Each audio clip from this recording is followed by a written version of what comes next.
ഇന്ന് നമ്മൾ ഉണ്ടാക്കാൻ പോകുന്നത് ബ്രെഡും എഗ്ഗും ഉണ്ടെങ്കിൽ നമുക്ക് ഈസി ആയിട്ട് ഉണ്ടാക്കിയെടുക്കാൻ പറ്റിയിട്ടുള്ള ഒരു ബ്രെഡ് പോളയാണ്.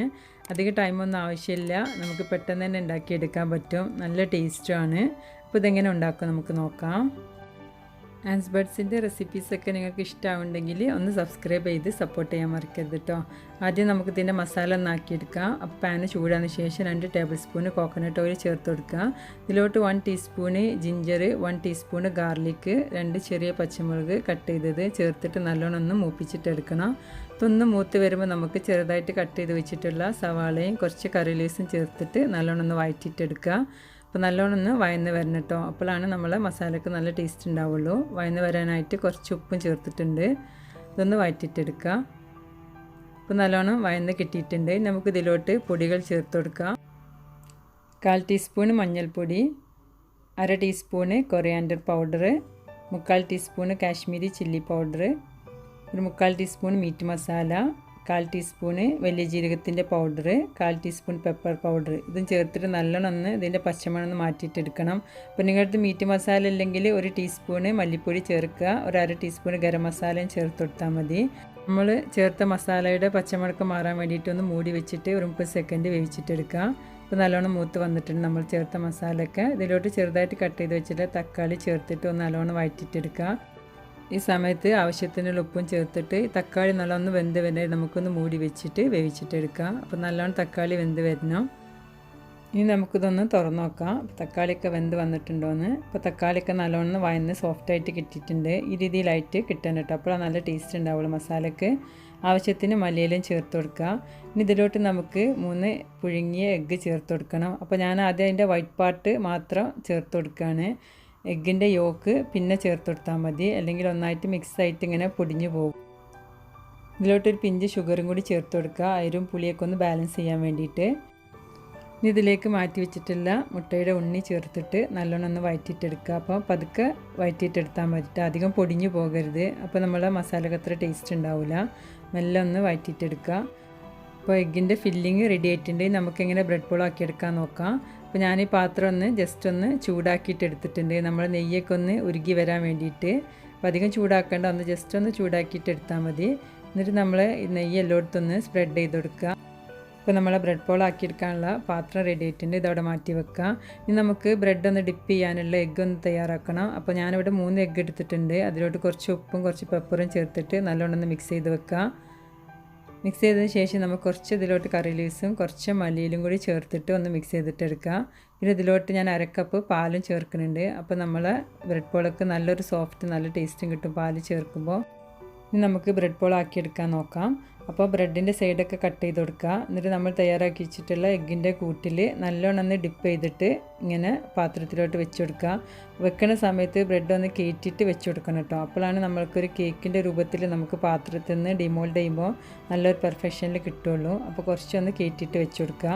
അപ്പോൾ നിങ്ങളെ പാത്രത്തിൻ്റെ സൈസിനനുസരിച്ച് നിങ്ങൾക്ക് ബ്രെഡ് എടുക്കാം. ഇതുപോലെ തന്നെ ചെയ്തെടുക്കുക. എന്നിട്ട് ബാക്കി ഗ്യാപ്പിലൊക്കെ ബ്രെഡ് പീസ് കട്ട് ചെയ്തിട്ട് ഇങ്ങനെ വെച്ച് കൊടുത്താൽ മതി. ശ്രദ്ധിക്കേണ്ടത് നിങ്ങൾ ബ്രെഡ് ഒന്ന് കയറ്റിയിട്ട് വെച്ച് കൊടുക്കണം. അപ്പോൾ ബ്രെഡ് നല്ലോണം എഗ്ഗിലൊന്ന് മുക്കിയിട്ട് വെക്കണം കേട്ടോ. അപ്പോഴാണ് നല്ല ടേസ്റ്റ് ഉണ്ടാവുള്ളൂ. ഞാൻ ഗ്യാപ്പിലൊക്കെ ചെറിയ പീസ് എടുത്തിട്ട് നമ്മൾ എഗ്ഗിലൊന്ന് മുക്കിയിട്ട് ഇങ്ങനെ ഫില്ല് ചെയ്ത് കൊടുത്താൽ മതി. എന്നിട്ട് കൈ കൊണ്ടൊന്ന് പ്രസ് ചെയ്ത് കൊടുക്കുക, എല്ലാ സ്ഥലത്തും ഒരേമാതിരി ആയി കിട്ടാൻ വേണ്ടിയിട്ട്. അപ്പോൾ നമ്മളെ താഴത്തെ ബേസ് റെഡി ആയിട്ടുണ്ട്. ഇനി ഇതിൻ്റെ മുകളിലോട്ട് നമുക്ക് ഉണ്ടാക്കി വെച്ചിട്ടുള്ള എഗ്ഗിൻ്റെ മസാല ചേർത്ത് കൊടുക്കുക. അപ്പോൾ മസാല ചേർക്കുന്ന സമയത്ത് അധികം സൈഡിലേക്ക് പോകാതെ സെൻറ്റർ ഭാഗത്ത് തന്നെ വെക്കാൻ നോക്കുക. അപ്പോൾ മസാല ഫുള്ളും വെച്ചിട്ടുണ്ട്. ഇനി നമുക്കൊരു സ്പൂൺ കൊണ്ട് നമുക്ക് സൈഡൊക്കെ ഒന്ന് പ്രസ് ചെയ്ത് കൊടുക്കുക.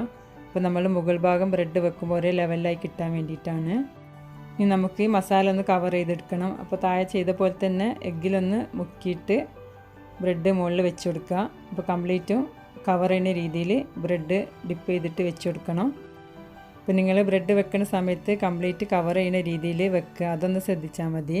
ഇനി നമുക്ക് ബാക്കിയുള്ള എഗ്ഗിൻ്റെ കൂട്ട് ഇതിൻ്റെ മുകളിലോട്ട് ഒഴിച്ച് കൊടുക്കുക. അപ്പോൾ നമ്മൾ ബേക്ക് ചെയ്യുന്ന സമയത്ത് അതൊക്കെ വെന്ത് വന്നോളും. ഇനി നമുക്കൊരു സ്പൂൺ വെച്ചിട്ട് ഇത് ലെവൽ ചെയ്ത് കൊടുക്കുക. അപ്പോൾ ബ്രെഡൊക്കെ പൊന്തി കിടക്കുന്നുണ്ടെങ്കിൽ അതൊക്കെ ഒന്ന് ഒരേ ലെവലായി കിട്ടാൻ വേണ്ടിയിട്ട് ഒരു സ്പൂൺ വെച്ചിട്ട് ജസ്റ്റ് ഒന്ന് പ്രസ് ചെയ്ത് കൊടുക്കുക. ഇനി നമുക്കൊന്ന് ബേക്ക് ചെയ്തിട്ടെടുക്കാം. നിങ്ങളെ ലിഡുമൽ ഇതുപോലത്തെ ഹോൾ ഉണ്ടെങ്കിൽ അതൊന്ന് അടിച്ചു കൊടുക്കുക, ഒരു ഫോയിലോ ടിഷ്യൂ എന്തെങ്കിലും വെച്ചിട്ട്. ഇനി നമുക്കൊരു 5 മിനിറ്റ് ഒരു മീഡിയം ഫ്ലെയിമിലിട്ടിട്ട് ഇതൊന്ന് ചൂടാവാൻ വേണ്ടിയിട്ട് നമുക്ക് വെച്ച് കൊടുക്കണം. നല്ല ചൂടായതിന് ശേഷം നമുക്ക് ഒരു തവൻ്റെ മുകളിലോട്ട് വെച്ച് കൊടുക്കുക. അപ്പോൾ ഈ തവ ഒന്ന് ഒരു 5 മിനിറ്റ് ചൂടാവട്ടെ. എന്നിട്ട് നമുക്ക് സിമ്മിലിട്ടിട്ട് 30 മിനിറ്റ് ഇതൊന്ന് ബേക്ക് ചെയ്തിട്ടെടുക്കണം. ഇപ്പോൾ 5 മിനിറ്റ് കൊണ്ട് നമ്മളെ പാനെല്ലാം ചൂടായിട്ടുണ്ട്. ഇനി നമുക്ക് സിമ്മിലിട്ടിട്ട് ഇതൊരു 30 മിനിറ്റ് കുക്ക് ചെയ്തിട്ടെടുക്കുക. അപ്പോൾ ഓരോരുത്തരുടെ ഗ്യാസിനനുസരിച്ച് വേവിലുള്ള സമയം വ്യത്യാസം ഉണ്ടാവും. എനിക്ക് 30 മിനിറ്റ് സമയം എടുത്തിട്ടുണ്ട്. ഇനി നമുക്കിതൊന്ന് തുറന്ന് നോക്കാം. നമുക്ക് സ്ക്യൂർ കൊണ്ടൊന്ന് കുത്തി നോക്കുക വെന്തിട്ടുണ്ടോയെന്ന്. അപ്പോൾ സെൻറ്റർ ഭാഗത്ത് തന്നെ നോക്കുക. ഇപ്പോൾ കറക്റ്റ് പാകമായിട്ട് വന്നിട്ടുണ്ട്. ഇനി മുകൾ ഭാഗത്ത് ആ എഗ്ഗിൻ്റെ ഈർപ്പൊക്കെ ഒന്ന് വലിഞ്ഞ് വരാൻ വേണ്ടിയിട്ട്, ഒന്ന് ബ്രൗൺ കളറാൻ വേണ്ടിയിട്ട് നമുക്കിതൊന്ന് തിരിച്ചിട്ട് കൊടുക്കണം. അപ്പോൾ ഇതിൻ്റെ സൈഡൊക്കെ ഒന്ന് ഒരു നൈഫ് വെച്ചിട്ട് ജസ്റ്റ് ഒന്നിങ്ങനെ വിടുവിച്ചിട്ട് കൊടുക്കുക. അപ്പം ഈസി ആയിട്ട് ഡിമോൾഡ് ചെയ്തെടുക്കാൻ പറ്റും.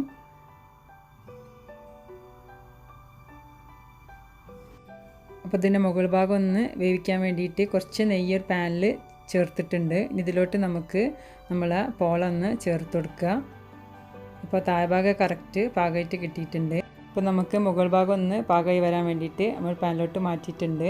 ഒരു 10 മിനിറ്റ് കൊണ്ട് തന്നെ റെഡി ആയിട്ട് കിട്ടും കേട്ടോ. അപ്പോൾ സിമ്മിൽ തന്നെ ഇട്ടിട്ട് ചെയ്താൽ മതി. അപ്പോൾ ഒന്ന് ജസ്റ്റ് ഒന്ന് മുരിഞ്ഞ് വരാൻ വേണ്ടിയിട്ടാണ്. അപ്പോൾ ഓൾറെഡി കുക്കായതാണ്, അപ്പോൾ അധികം ഒന്ന് വേവിക്കേണ്ട ആവശ്യമില്ല. ഇപ്പോൾ റെഡി ആയിട്ടുണ്ട്. നമുക്കിതൊന്ന് തിരിച്ചിട്ട് കൊടുക്കാം. കറക്റ്റ് പാകത്തിൽ തന്നെ കിട്ടിയിട്ടുണ്ട്. നല്ല ടേസ്റ്റി ആയിട്ടുള്ള, പെട്ടെന്ന് ഉണ്ടാക്കിയെടുക്കാൻ പറ്റിയിട്ടുള്ള നല്ലൊരു സ്നാക്സ് തന്നെയാണ്. അപ്പോൾ എന്തായാലും നിങ്ങളിതൊന്ന് ട്രൈ ചെയ്ത് നോക്കിയിട്ട് നിങ്ങളുടെ അഭിപ്രായമൊക്കെ എന്തായാലും അറിയിക്കണം. ANZbudsൻ്റെ വീഡിയോസ് ഇഷ്ടമാകുന്നുണ്ടെങ്കിൽ ഒന്ന് സബ്സ്ക്രൈബ് ചെയ്ത് സപ്പോർട്ട് ചെയ്യാൻ മറക്കരുത് കേട്ടോ. ഇൻഷാ അല്ലാഹ് അടുത്ത നല്ല റെസിപ്പി ആയിട്ട് നമുക്ക് വീണ്ടും കാണാം.